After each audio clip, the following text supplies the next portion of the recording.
it's hard to say who would take the place of the Red Cross, because the Red Cross has an advantage over a lot of these agencies, is that 90% of the people, or maybe even higher, I don't know the exact percentage, who respond are not paid. So it would become a big expense to replace the Red Cross. What we do daily is really fires. I've been to probably over 170 fires in the last 3 years. It's people in the poor areas of the state. They have no insurance. They're standing in the street. Where do they go?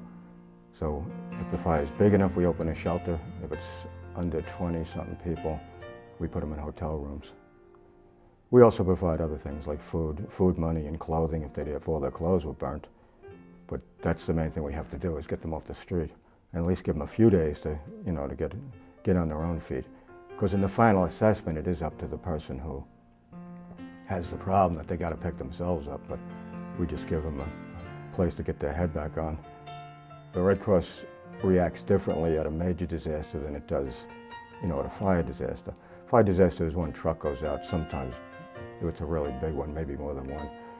But a major disaster is more like a military operation, where you're dealing with 40 or 50 trucks just in one area, and you'll see people lined up around the block just waiting for meals. So it becomes more like things you see in TV overseas and you expect to see in the United States, but it does happen here. I mean, basically what we did in the last one, which was this fall, Gustav and Ike, was feed people. We took food out on the trucks and went from neighborhood to neighborhood feeding people. We had regular routes because they had no power, they had no water, so they had to get food somewhere. And of course they thank you and thank you and thank you.